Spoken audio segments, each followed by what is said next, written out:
Ah, good afternoon, and welcome to More Than Meets the Eye. I'm your host, Blind Prime, and for today I have for you Transformers Legacy Skids.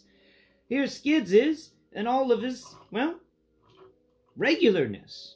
Yeah, as Transformers go, I've always assumed Skids is just the most average when it comes to body types, and I've appreciated that about Skids.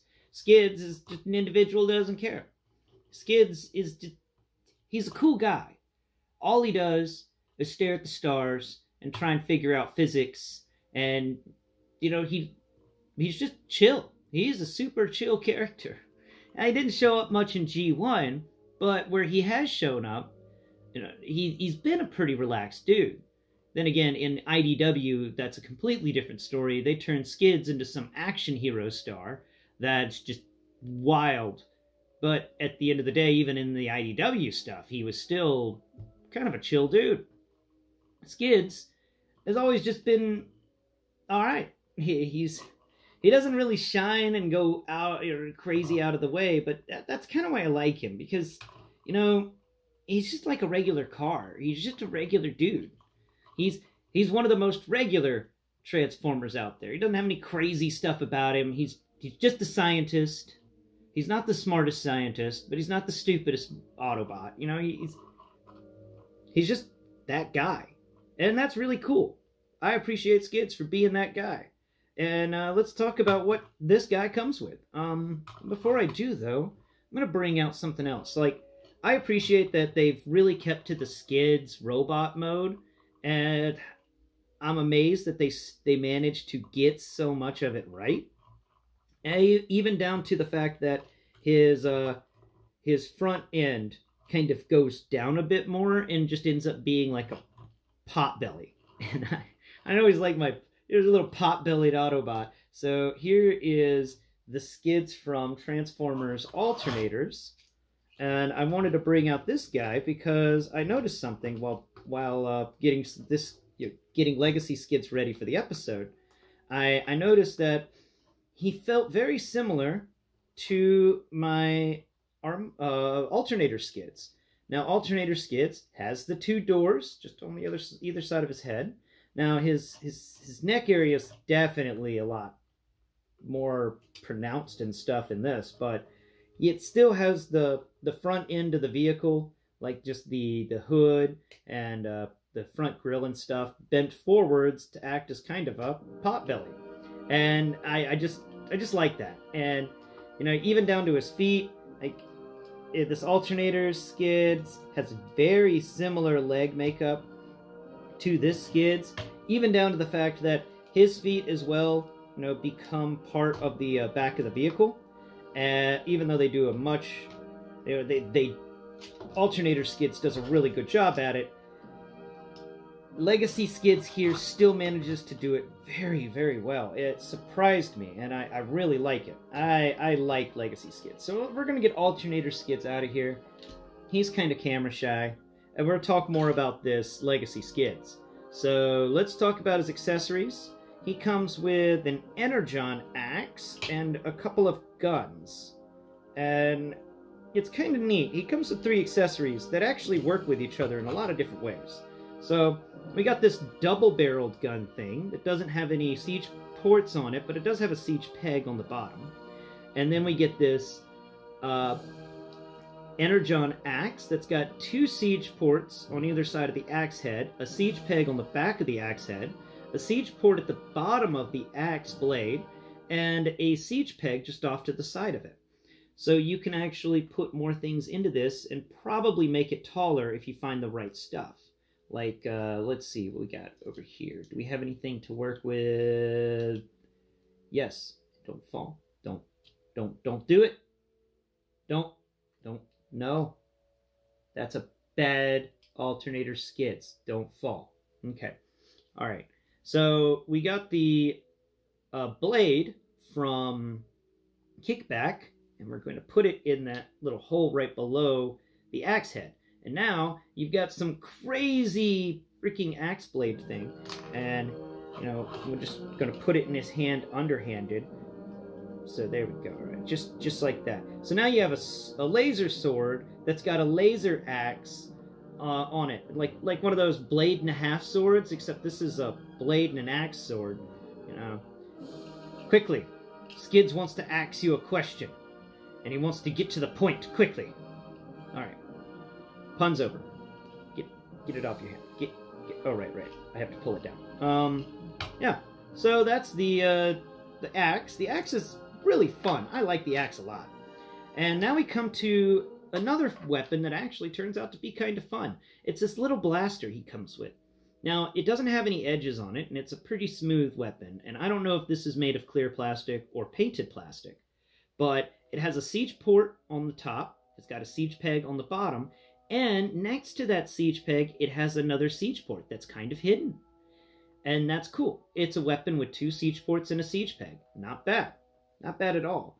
And of course, you could take all 3 of these and combine them together to create some sort of like sentry gun people talk about. So we're going to put the double-barreled doohickey that only has a siege peg on the bottom.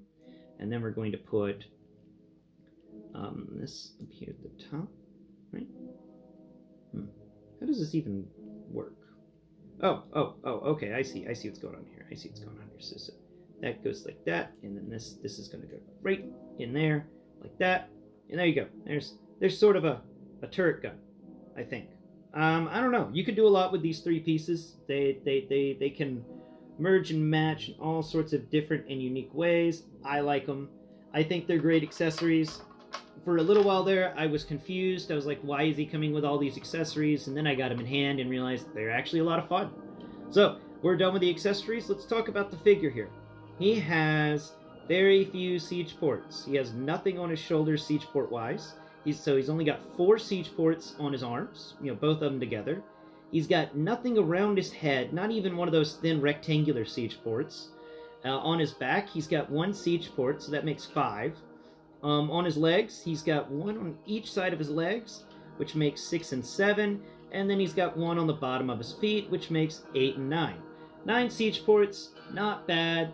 Generally, you know, he's on the lower end of the average scale. I think 9 is the low end on that scale. So, yeah, he's got as many siege ports as Earthrise Bumblebee. Alright, let's talk about his plastic. Now, this is where this dude shines. This guy's plastic is some top-notch stuff. I love it. It's definitely that stuff that Cyclonus was made out of, that Rodimus Prime was made out of, that most of Kingdom was made out of. Even Earthrise Bumblebee here is made out of it. It's that good plastic. It isn't that crappy plastic. Do I have anything made with that crappy plastic over here? Let's see. Aha, I do. This gun that came with Nemesis Prime. This is made out of the old crappy plastic. I don't like it. It makes a noise when you run your hands across it. It's crappy. It's a crappy plastic. And I'm really glad that they've moved away from that plastic. I know the new plastic might be a little more expensive than the older plastic, but I appreciate it. I think it's worth it. It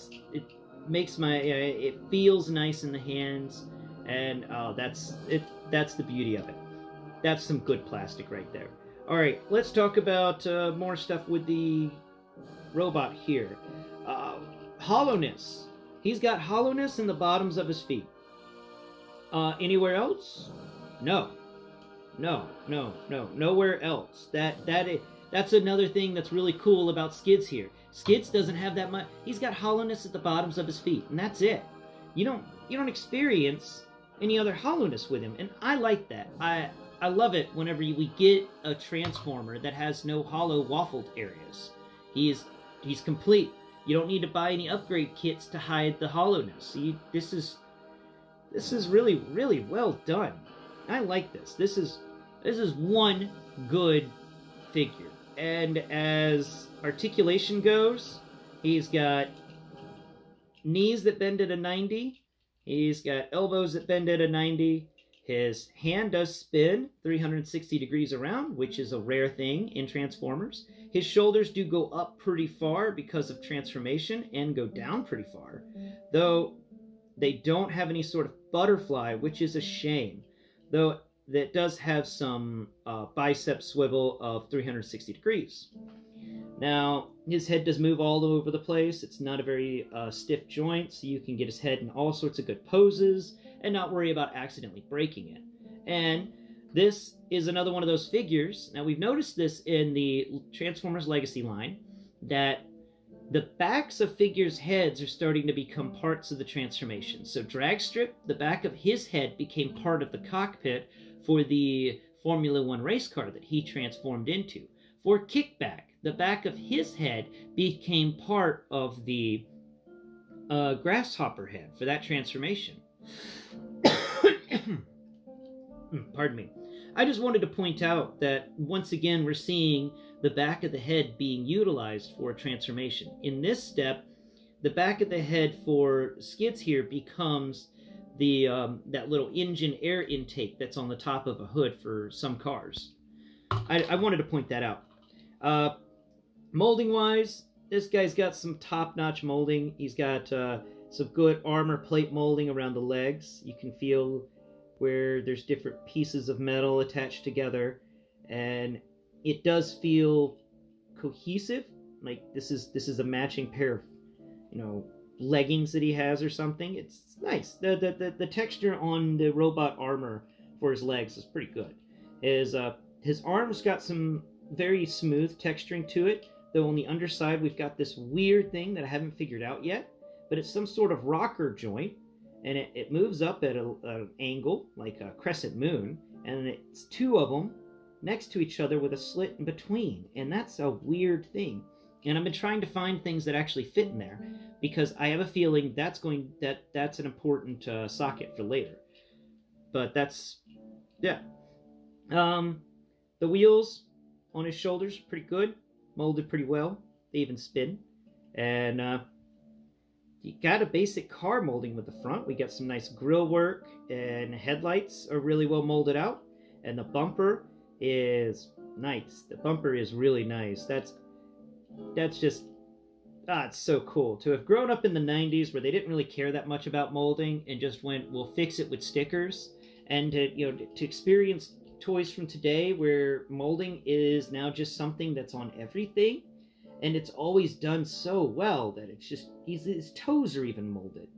He's got this nice molding in the toes, and it's really cool. I appreciate it. I really like this guy. This guy is a definite plus on me with the Deluxe class. It's good. He's another instance of the Deluxe class on this. So him and Dragstrip are both top-notch figures from this line. This first wave of Transformers Legacy. I have yet to review the RC, but so far, Kickback and Hot Rod are the only two in this entire wave that I've just been meh on. I haven't really liked at all. I think I've blathered on long enough about this guy. I hope you've enjoyed the episode, and please tune in next Prime, as I'll be discussing how to transform this guy from his robot mode to his vehicle mode in Blindformers. I think that will be episode 82. Bye-bye for now.